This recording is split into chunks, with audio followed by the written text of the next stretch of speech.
It's about working with clients, trying to shape, create, get a handle on their own approach to the climate emergency.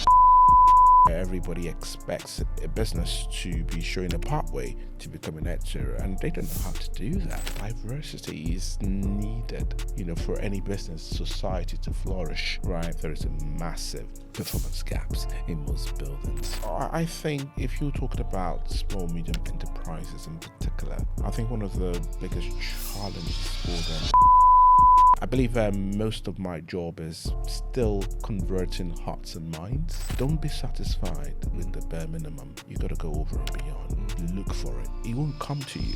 Go find it.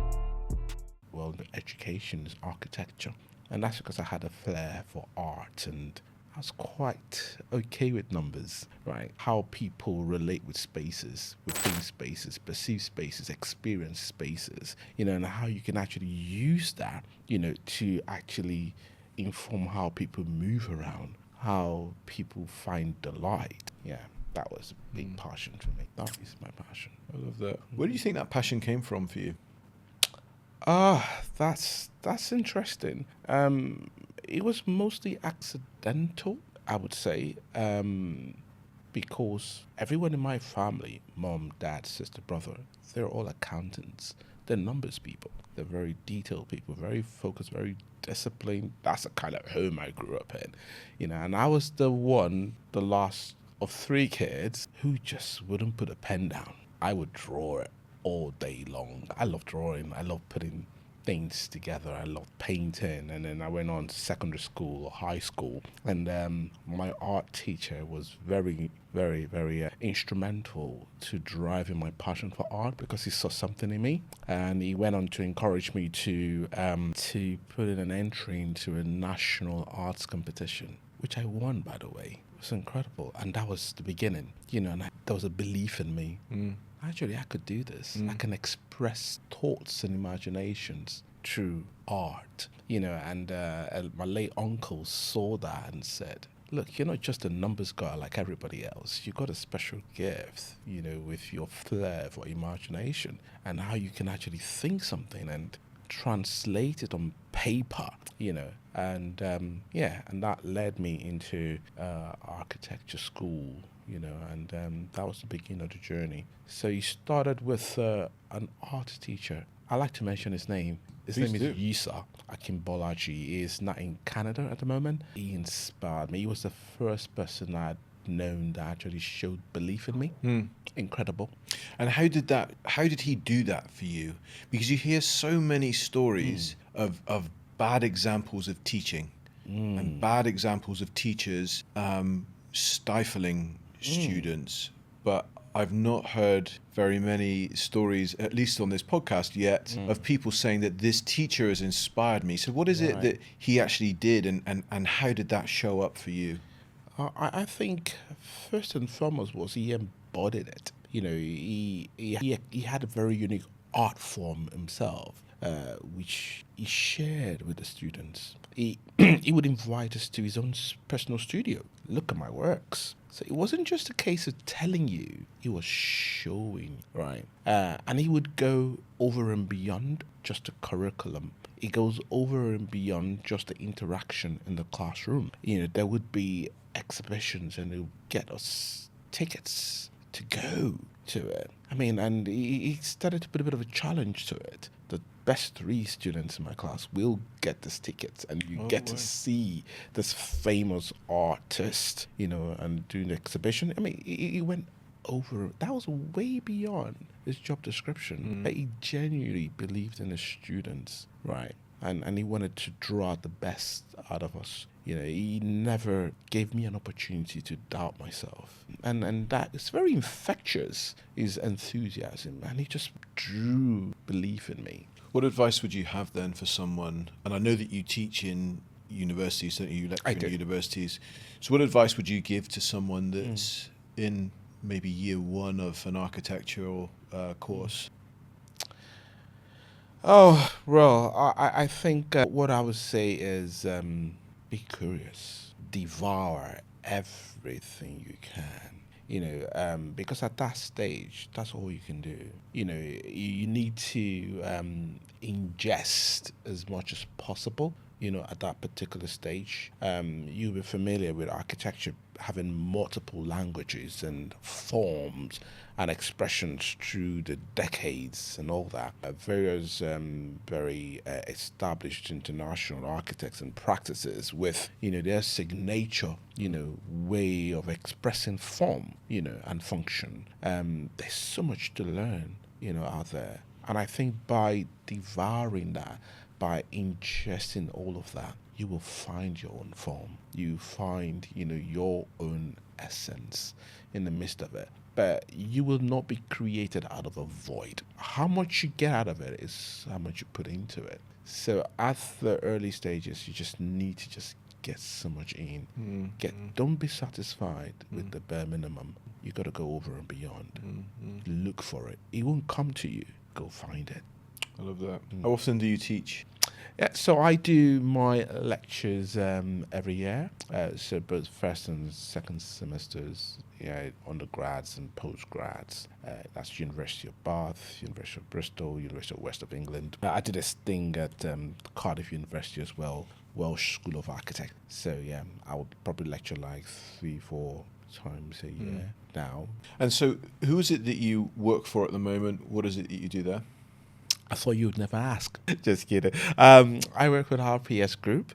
We are a Treta Tech company. So again, it's a multidisciplinary consultancy based in the UK, now acquired by an American big brand. RPS itself is about 30,000 man strong. With Tetra Tech now, we're about 30,000 man strong, with about 60 odd disciplines spread across 550 offices worldwide. So I sit within the environment division of Tetra Tech RPS, and I've got the privilege of leading our award-winning ESG team, which is Environmental Social Governance, and we got teams based in London, Bristol, and Leeds.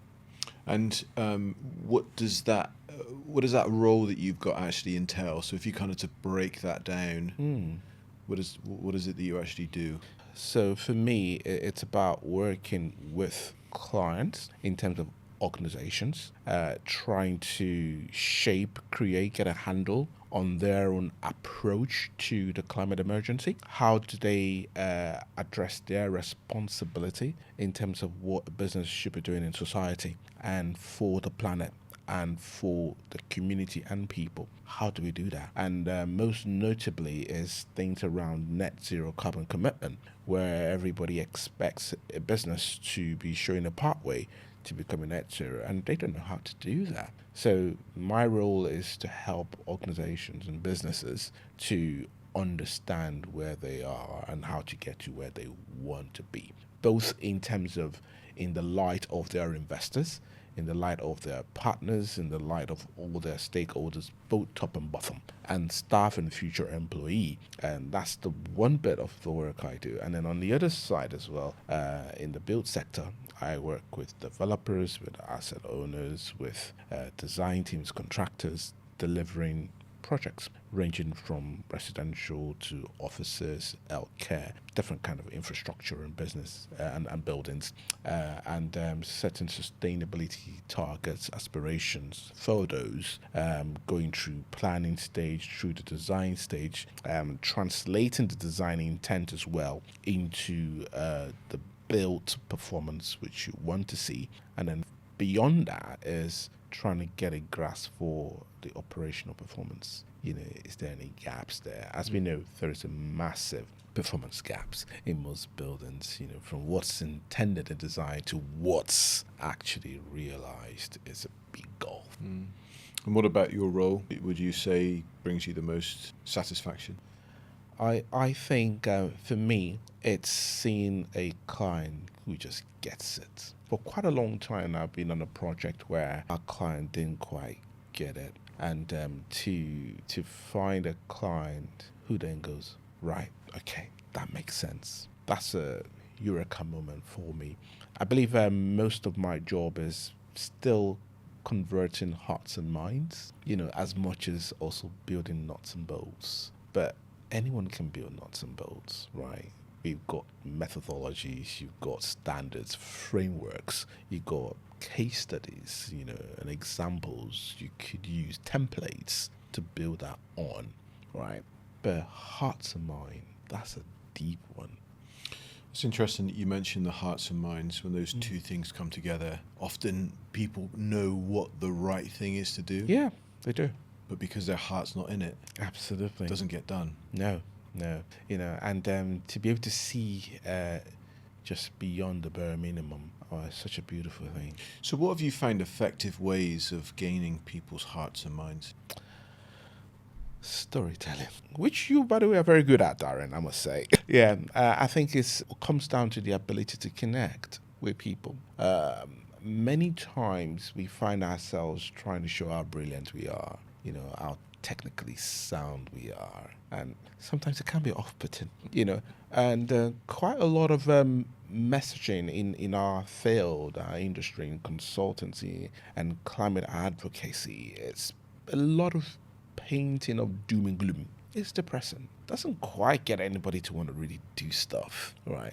But sometimes if you flip the message around, show positivity, show the art of what's possible, paint an utopia or a picture of a future that we want and want to aspire to, I find that a bit more elevating. That could draw a stronger call to action, right? So I think it starts with that, being able to engage, to connect, and you're genuinely interested in their journey, right? You immerse yourself a bit in that, and that's how you can start to connect and engage. You got to understand the language and speak the same language, all right? It means you got to learn a few things, you upskill yourself a little bit, but that's how you connect and engage with people. You cannot be generic, formulaic stuff you keep rolling out. That's not engaging, you're just going to lose people. I love that point. With 2 points actually I love. One is the one that you've just made there around personalizing that message, make it personal and engage that way instead of general. But the other one that you've mentioned with reference to making the thing that you're fighting for a positive thing instead of the thing that you're fighting for a negative thing. So making it looking forward to a point of positivity as opposed to just try to preserve something. So we've already discussed, we both love football. And if I'm thinking of a really good football manager, I generally won't think of Sam Allardyce. Sam Allardyce is known for the man to keep the team up in the league and prevent them from going down into another league below. So they're all about preservation. Let's just try and keep, and we need to fight, because if we don't fight, we're going to go down. We don't want to do that. Versus a manager like Jurgen Klopp or maybe even Pep Guardiola, who have been fighting, but to win something because they're the opposite end of the table. Absolutely. And it seems to be a different... They're both fighting for a reason, but one of the reasons is to, in inverted commas, win or achieve a utopia. This is where we want to get to. And the other one is we're fighting because we want to preserve, because we don't want anything bad to go on. Absolutely. I love that analogy, Darren. And I can see that in consultancy as well. Historically and traditionally, you find that in consultancy, you just want to get above that bottom line. It's about the cash cows. It's about, the bread and butter, and we get it, right? We've got to be economically sustainable to keep people in the business and to put, food on the table for our employee and staff. But there's more than that. There's more than that, and that's exactly what you're talking about in the league. You got to find teams that aspire for more, right? Our purpose is beyond just compliance check and assessments. What would you say is some of the barriers that boards of mid-sized to large companies face at the moment when it comes to winning hearts and minds, not just of their workforce, but also of their client base?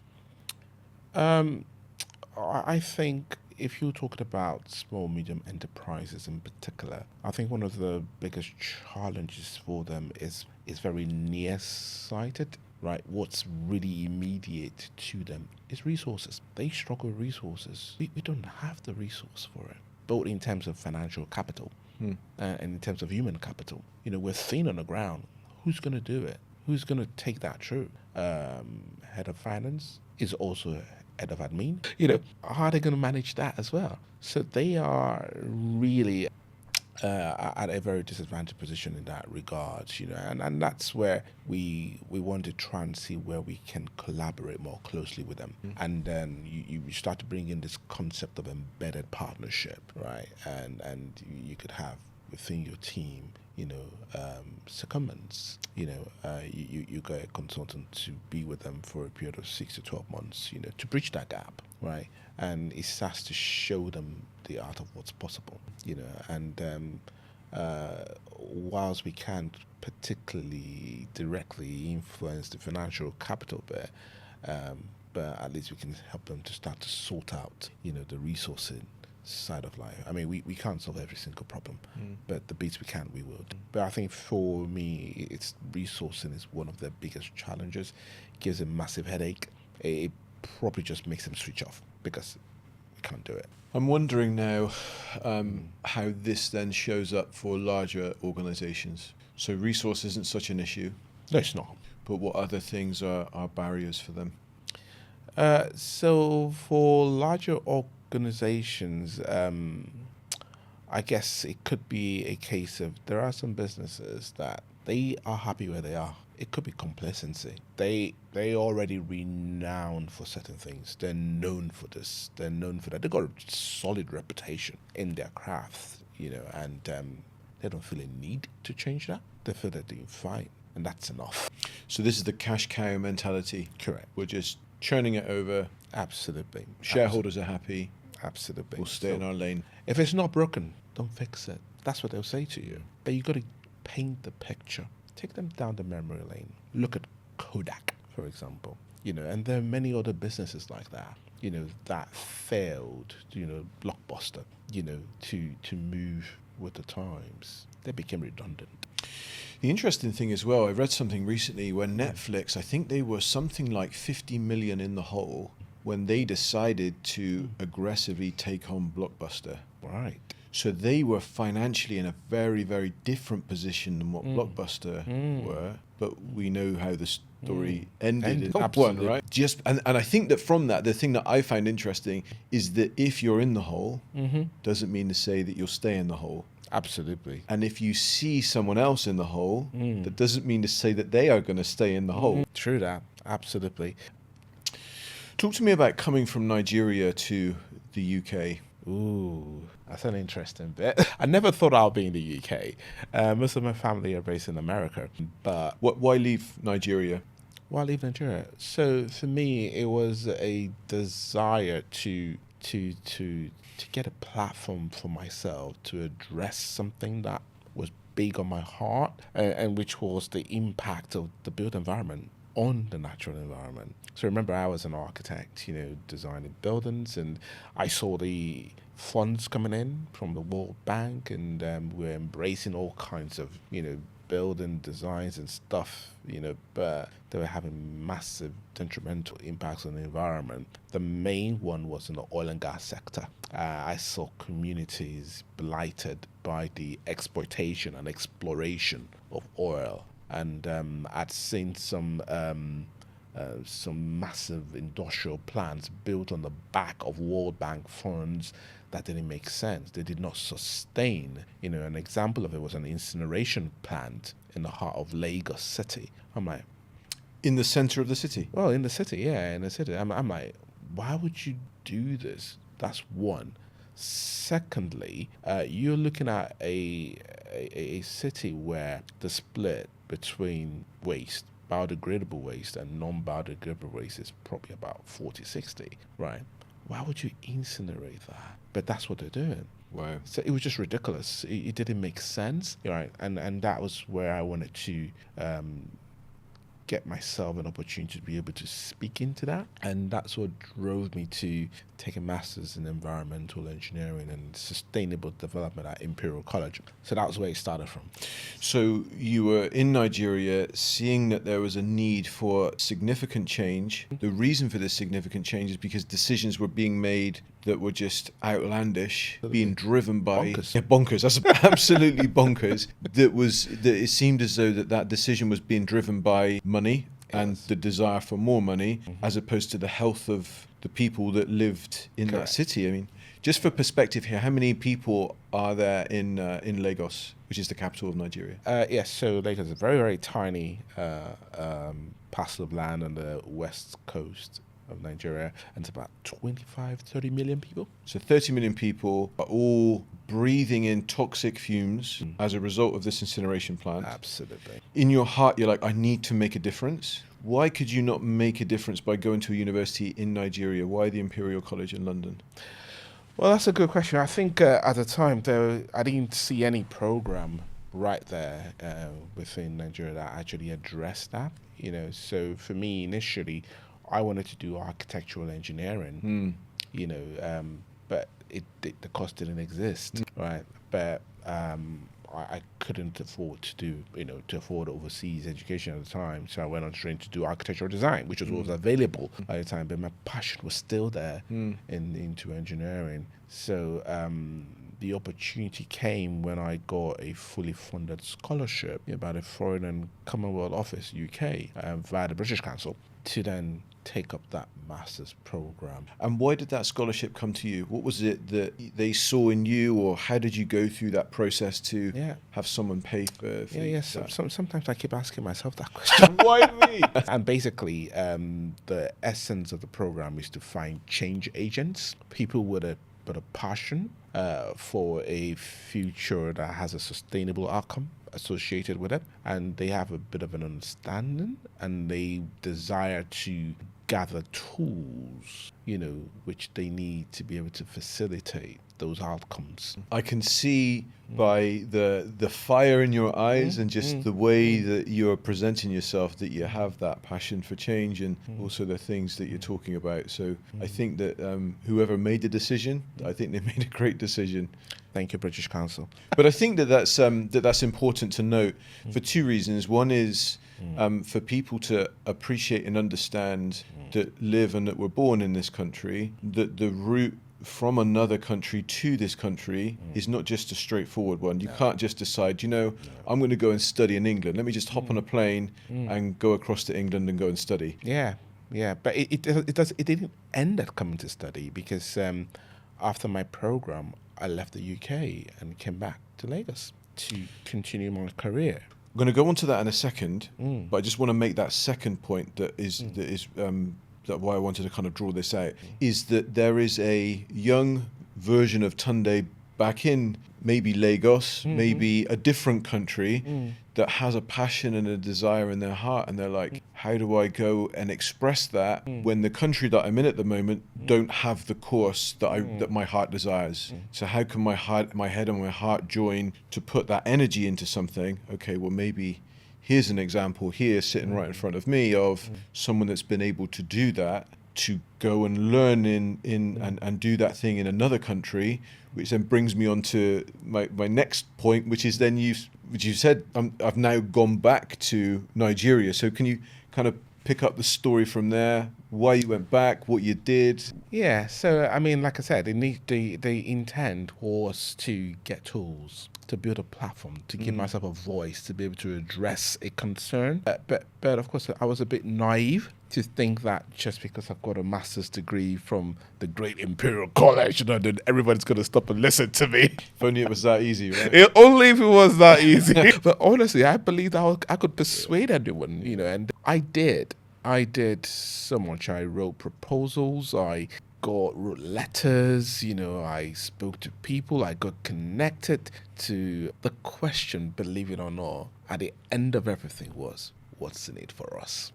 It died very quickly. The level of corruption back in Africa is incredibly unbelievable. Yeah, it seems like almost every desire to do anything good just gets slaughtered on the altar of personal greed. It breaks my heart because you got great people, great minds willing to do really good stuff, but because of certain people, very few people with so much power, but greed, they sabotage it. It's the reason why lots of great nations in Africa are where they are.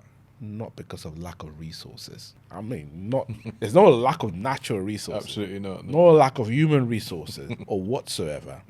But just a small fraction of people with so much power, but greed sabotages the advancement and progress of the nation. So I was deeply frustrated. And not long after that, I got an email from ACOM saying, "Oh, we heard about you. Would you like to work for us?" I'm like, well, sorry, you're way too late. I'm in Nigeria now. Like, all right, let's have a telephone interview. I'm like, all right, you're going to call me because I'm going to call you. I didn't take this seriously. Okay. But I got called, and within a week, I got an offer. And I was like, oh, wow, this is happening. And that was how I got back to the UK. Okay. Well, it's interesting that we've touched on this. So we've got to a point now, I think, in the conversation that we can go to the demolition zone. We're in the demolition zone. Yes, we are. And you have created this thing that looks like an Aztec pyramid. It is indeed a pyramid, Darren. That's probably down to your skill as opposed to my skill, to be honest. That was great, though. You saw it very well. I'm glad you noticed it was a pyramid. But what does it represent? This represents society. It represents the construction industry. It represents the myth of diversity and inclusion. So if you look at the bottom on there, you can see a myriad mix of stuff, right? Of different blocks, of different colors, But as you go all the way to the top, there's a trend, and it starts to become very homogeneous. And that is what I've seen in my going to 2 or decades in the industry, is true diversity shouldn't be measured at the bottom or at the entry point of any organization or industry. Look at the top. Look at the board. That is the true litmus test of diversity and inclusion. If there can't be representation where decisions are made, then we're not quite representing society, are we? And it's one of the reasons why I decided to join the police force as well. Because in over 10 years I'd lived in Bristol, I'd never seen a black policeman. And I'm sure they are, but there's so few that you never see them. I mean, you'd have seen pictures from the weekends on the riots and the protests and, things going on. And I looked through all the news reports and I still didn't see a black policeman on there. And I think representation matters a lot. And it's one of the reasons I took that step. So this I built to say diversity, inclusivity, inclusion, and all the metrics we use are a bit skewed to the entry point organizations. At the junior levels, we see a lot of all that. 50-50 genders, ethnic minority representations. You see all that, disability and all other kinds of protected characteristics. You see them all at the entry points. But along the journey, people start to fall off. I mean, a friend of mine did a movie called Vanishing Women to show how women, particularly women of color, start to vanish as you go, higher in your career. So I think we need to have a rethink on how we, if you like, define diversity and how we paint that picture in the industry. I think we start to look at it top bottom rather than bottom up.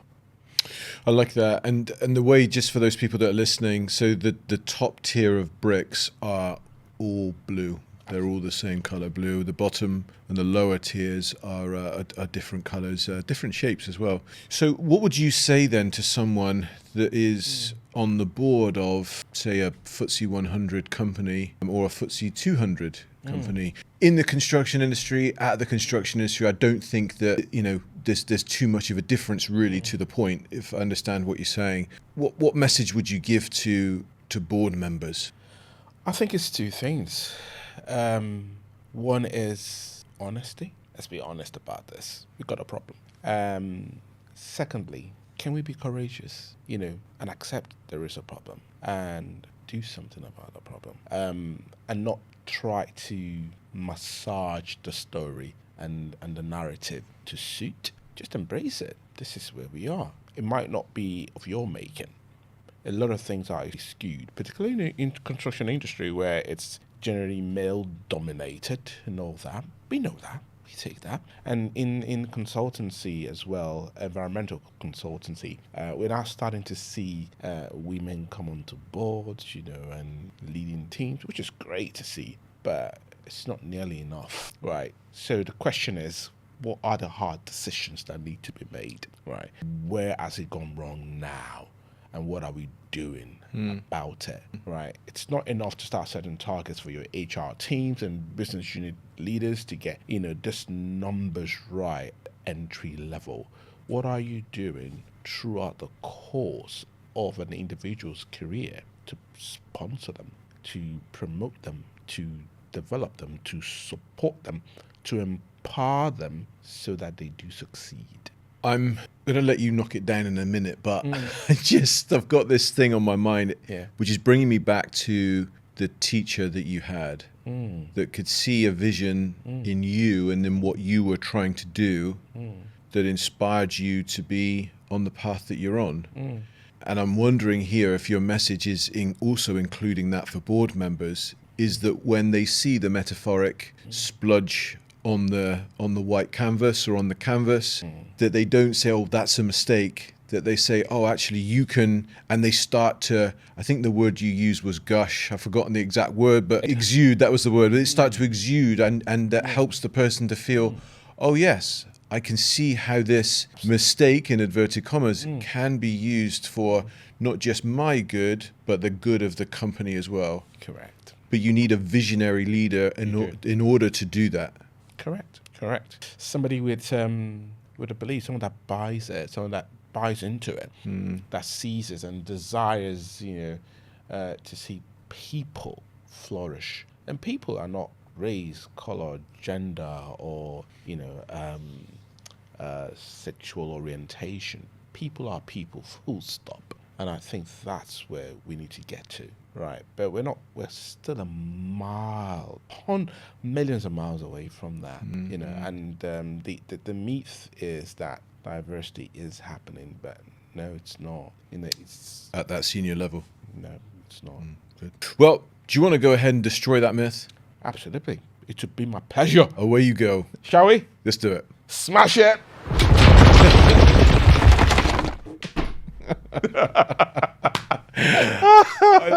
That was gratifying. I love the way you did that. Just your hand came down on it and you just wiggled and squashed it. That's it. I love that.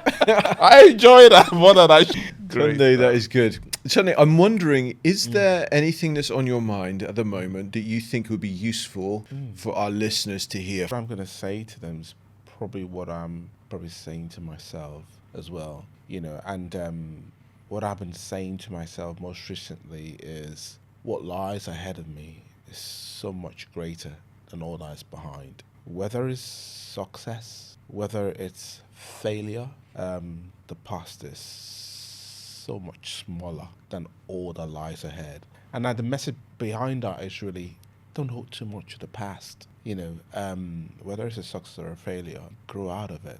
Strive for that which lies ahead. It's exciting. It's so much more bigger. And it's essential for us to rise beyond all the noise of the present right now. And particularly for males, 25, 35, mental health issues are a real challenge. I've had my share of it, right? And one of the things that's helped me to overcome that is this is not my final chapter. This is not the end of my story. There's still many more chapters ahead, of Tunde. There's so much greater heights to still climb. There's still more challenges to surmount, right? And I'm grateful for my past experiences, and the lessons from all the failures, right? And the joy from all the triumphs, the big ones, the small ones, the little ones. I celebrate them, all of it. But yet, there's still so much more that lies ahead. Thank you, Tunde. Do you know, I'm with you. I have loved having you as a guest on the podcast. Your wisdom and your positivity, optimism is infectious, and I absolutely love it. Keep doing what you're doing because the world definitely needs you. Thanks, Darren. That's really great to hear. Thanks for having me. Thank you. Thank you.